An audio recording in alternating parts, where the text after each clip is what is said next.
அனைவருக்கும் வணக்கம். நாம் இந்த பதிவில் ஏன் பகவத்கீதையை இளைஞர்கள் கண்டிப்பாக படிச்சே ஆகணும் அதை பற்றி நம்ம தெளிவாக பார்க்க போகிறோம். தயவு செஞ்சு யாருமே இந்த வீடியோ ஸ்கிப் பண்ணிடாதீங்க.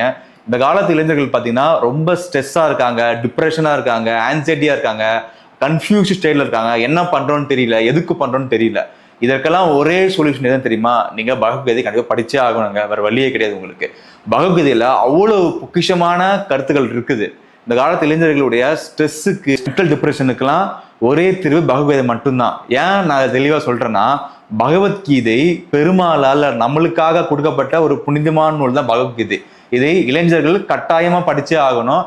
நம்ம காலத்து இருக்கிற இளைஞர்கள் பார்த்தீங்கன்னா எப்படி ஐஃபோன் யூஸ் பண்ணுறதுன்னு தெரியுது, பல விஷயங்கள் அவங்களுக்கு தெரியுது. ஆனால் அவங்க லைஃப்பை எப்படி வாழணுன்ற எந்த புரிதலுமே அவங்களுக்கு கிடையாது. அது அந்த புரிதல் வரணும்னா பகவத்கீதையால் மட்டும்தான் அந்த புரிதலை அவங்களுக்கு கொடுக்க முடியும்.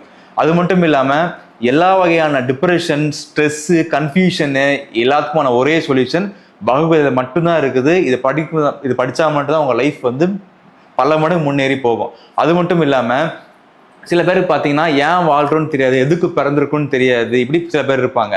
அவங்களோட லைஃப் பர்பஸை, அவங்க எதுக்காக வாழ்கிறாங்க, அவங்க எதுக்காக பிறந்திருக்காங்க அப்படின்ற ஒரு உயர்ந்த விஷயத்த உணர்த்தக்கூடிய ஒரே நூல் பார்த்தீங்கன்னா பகவத்கீதை மட்டும்தான். அதனால இப்போ இருக்கக்கூடிய இளைஞர்கள் பார்த்தீங்கன்னா நிச்சயமா பகவத்கீதை கண்டிப்பாக அவங்க படிச்சே ஆகணும்.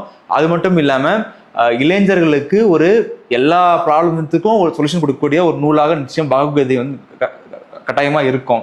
அது மட்டும் இல்லாமல் பகவத்கீதை நீங்க முழுமையா படிக்க என்ன ஆகும் அப்படின்னா, உங்களுக்கு உங்களை அறியாமலேயே உங்களுக்குள்ள ஒரு விஸ்டம் வரும், ஒரு தெளிவு வரும், ஒரு கிளாரிட்டி கிடைக்கும். லைஃப்பை எப்படி நம்ம அப்ரோச் பண்ணணும் அப்படின்ற ஒரு தெளிவான கிளாரிட்டி உங்களுக்கு சத்தியமா கிடைக்கும். நிச்சயமா அனைவரும் தயவு செஞ்சு பகவத்கீதை படிங்க. நன்றி.